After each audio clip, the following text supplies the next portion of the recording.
Hey everyone, this is Chaplain Tony Repic here with the Balance Podcast out of Biddle Air National Guard Base with the 111th Attack Wing. This is a two-part series here where Dr. Paul Randolph is going to address the issues that children have struggled with and some practical things and ways that you can engage kids and understand and pick up some cues on maybe some of the challenges that they've actually are struggling with as we've come out of this, few years of a pandemic. So if you haven't tuned in to the first podcast with Dr. Paul, I highly recommend that as well for your personal relationships. And this is going to be geared toward children. Some of you might be asking or might be exiting right now, but don't do it because maybe you don't have kids and you're like, this isn't for me. But it is for you because there's children in your life. You might have nieces, nephews, other kids that you work with in the community. So tune in. I know you'll learn something. Take something away so you could be successful in life and just have a balanced approach to who you are. Well, let's turn to children for a second because this one is very interesting. I want to focus on picking up signs because this is a difficult one. 10, 11, 12-year-olds. And to be honest, I've seen this even here where I'm hearing kids who are hiding. They want to keep the mask on because they want to hide behind it. That's a sign there's something deeper there. So how can parents pick up these signs that their kids are struggling with anxiety, depression, etc. that you mentioned? Well, some things are kind of age specific. So I'm going to kind of talk in general because there's a big difference between your teenager, obviously, and your 10-year-old. Yeah, right. Their maturity level and the resources that they can bring to bear on whatever they're dealing with. But I would say if you see your child withdrawing from friends and family, kind of pulling into themselves, that would be a concern.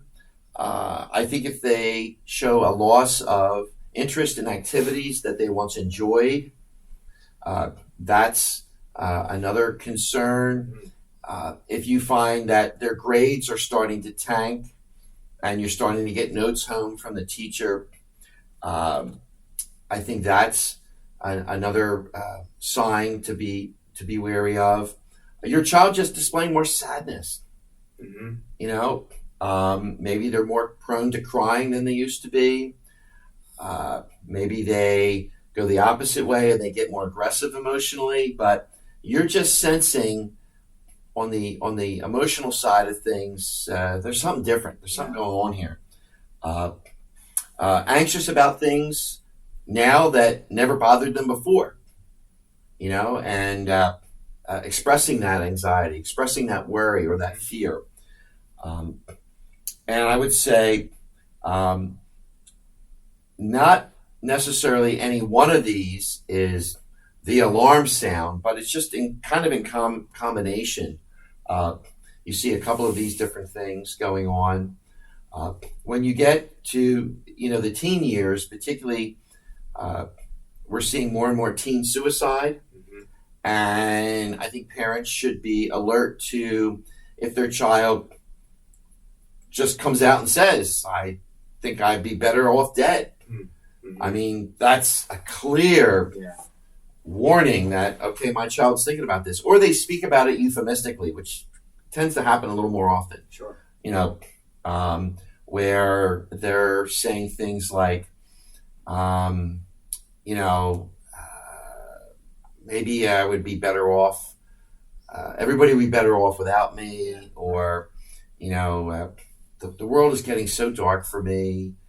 Or they'll allude to something in popular media that is a reference, kind of a veiled reference to taking their life. So you never want to ignore that as a parent. Now, you don't want to necessarily respond in panic mode, right. But you want to draw your child out. You want to draw out their heart. And I found some of the best times to do that is either when you're riding in the car with them, you're driving, and they're the passenger next to you or behind you. There's something about driving in the car where kids tend to be more open, and teenagers, to talking to mom or dad, who's ever in the car, particularly if it's just the two of you. Yeah. Or at bedtime, believe it or not. Now,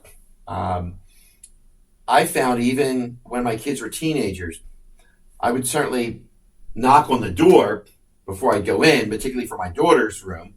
But, sometimes my teenager would say, "Hey, Dad, could you sit on the end of the bed for a minute? I want to talk to you."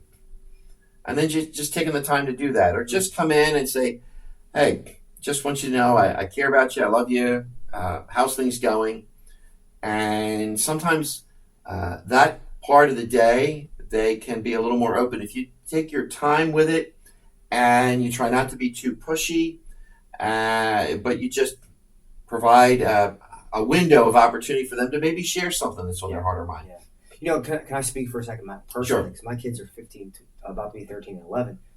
The car is a huge time for us to connect. My wife and my daughter, she drives her back and forth to dance and to friends, and she'll come home and tell me these amazing discussions they have. So you're absolutely right. So what I started to do with my boys to try to get them one-on-one, I'll have to run to the grocery store, or I'll take a ride to buy something, and I intentionally take only one with me. Mm-hmm. Hey, it's your turn, Caleb. Hey, Shane, do you want to go to get some ice cream with me? And you're absolutely right. It's interesting how they naturally begin to share things where you're not forcing them to talk, or you need to sit down and talk to me. You're struggling. I know you are. And you're like, get away from me, Dad. No, stop. So that's a great point for us to just really, really think about. So I appreciate you sharing that, Paul. Yeah, and I think it's the fact that, as the parent, we're driving, so we can't make direct eye contact with them. And you're both a captive audience. Right. So you're looking the same direction. You really you're just locked in this zombie mode almost, right? That kind of forces you to some way, almost not forces you, but you maybe, like you said, you're not looking eye to eye. Right. Maybe that lets the guard down.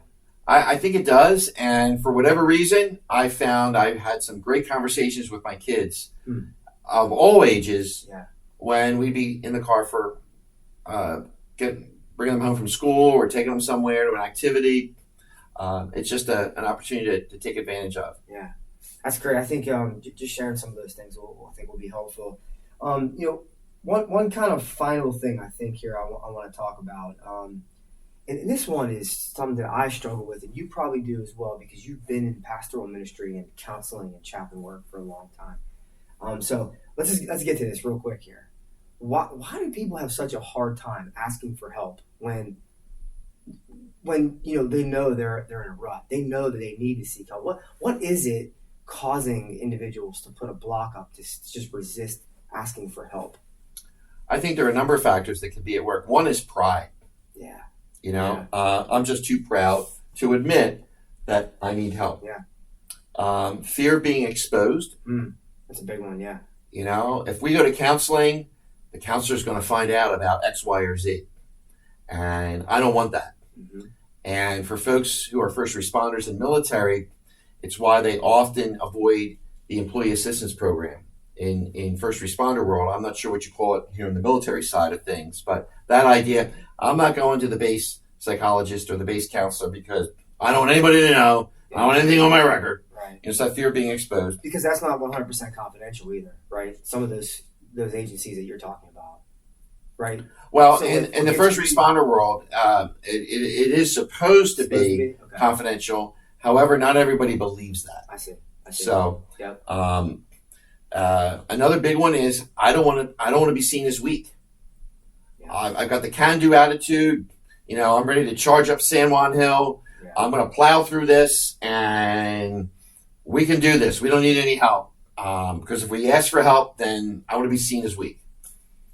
And I think that's a big one. And then the cost for some people. True. It's like, I don't want to spend money on all this. But we got all these other problems to deal with. Right. Right. So I would say, in my experience, those would be 4 big ones. Yeah. That I've noticed with folks. Sure. And I foot stomp this often about the confidentiality piece, and still, like you said, it's not that people don't believe it, but they're just like, even though it's confidential, they still aren't comfortable sharing with some other person. They just don't want anyone else to know. Mm-hmm. But what I've found is that when folks come in and they talk, and we approach some of the resources that you referenced earlier, or some of the techniques, they always feel better when they leave, ironically, right? Or they at least leave with a little bit of hope. And it has less to do with, I'll just say for me, less to do with me. I don't really offer much except an ear, some good advice potentially that I've learned over the years by just sitting with people and studying a little bit and using, as a chaplain and then for yourself as well, using the scripture. But you just give them some small nuggets of hope, and they walk out they feel pretty good. I've never had, maybe I'm wrong, I don't know if you've had, I never had someone at end the session and say, this was the biggest waste of my time, I should have never done this. In fact, I almost get the opposite. Mm-hmm. It's good just to even get this off my chest, if anything. So I guess what I'm asking you is, have you seen the same kind of mindset and perspective after you do counseling? Yes, and I think, at least in the marriage counseling context, men have a harder time coming to counseling than women. Sure. And, I can't tell you how many times when we start a session, I can see the heel marks in the rug from the husband being dragged in. And, he's skeptical, he's defensive, he's not answering very much. And by the end of the session, or after the first couple sessions, he begins to warm up because he sees that, I'm here for both of them. I'm not here to take sides. This is a judgment-free zone. Yep. I'm simply here to help the two of you work through the issues to have a happier marriage, and one that's functioning the way you both wanted to see it function. Yeah. I'm not there to take sides. I've got no dog in the fight as to whether they go this way or that way. And look, my pants go on one leg at a time also. That's right. I have to go home and love my wife. Yeah. And I'm not perfect at it. So trying to avoid coming off as the expert who is full of all knowledge, but rather say, look, I'm a guy who's also trying to do my best to love my wife and my kids, and I'm not always successful at it. Yeah. I have my days too. I'm glad you said that, because that's one technique I've picked up early on. When I hear people tell me about their problems, I'm like, well, I have the same problems. I mean, so these aren't really problems. They're just things in our life. There's the cracks, again, that great analogy. There's just the cracks that we have to figure out how to work with and work through. That's not a bad thing. I think too often people want to give up because they don't see a way ahead, because they think there's a false sense of reality that other relationships aren't like theirs, when they are. So and I think couples can get into the mindset, and individuals as well, where they're kind of stuck in this rut. Yeah. And I've tried this, and this to try to get out of the rut, and they haven't worked. Right. So I guess I'm just meant to be in this rut. Yeah, sure. Or I'm just meant to be in this loveless marriage, and I feel trapped. Yeah. And if they would simply reach out to someone like you or someone like me who has the tools and the resources and the experience to say, all right, well, let's hear your story. Let me hear what it's like to be in the rut. And, okay, let me give you some ideas that we can begin to work together on, because either I was in your rut or I was in a similar rut. And this is how I was able to get out of it, how God was able to help me get out of it in a Christian context. So, yes, I think sometimes folks get into that defeatist mindset, and we're just stuck. Yeah, just throw the towel in. That's it, right? Yeah. We're going to stay here for the kids, and that's why the divorce rate spikes when the youngest kid moves out of the house. Yeah. Which for Phyllis and I was the exact opposite. We're like, yes, they're gone. We've raised them, they're gone, and we can take over the house again. We can fool around in any room we want to, or we can go on a weekend trip and not have to worry about who's watching the kids or how they're going to be fed. It was a nice transition for us, but for some couples, that's the escape point. Yeah. Sure. Now, I will say it's better. All the research shows if you're in an unhappy marriage, it's better to stay in it for the sake of the kids than to get divorced.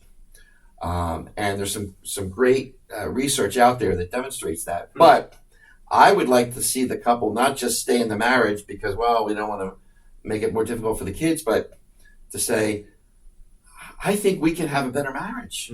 Mm-hmm. So let's get the help we need for that to happen. Yeah.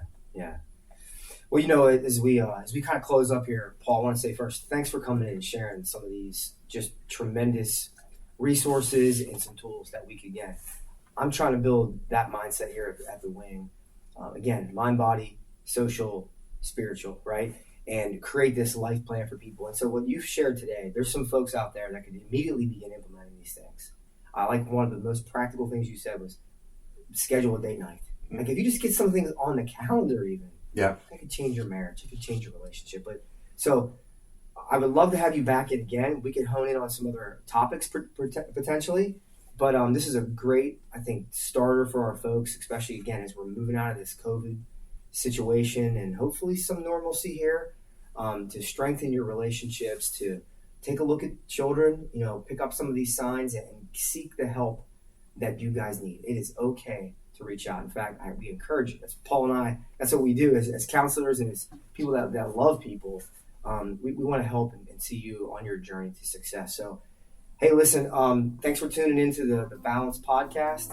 And again, I just look forward to bringing you back in, Paul. Thanks for coming in. My pleasure. Great to be with you, Tony. All right, so we're out here. Have a great one. Take care.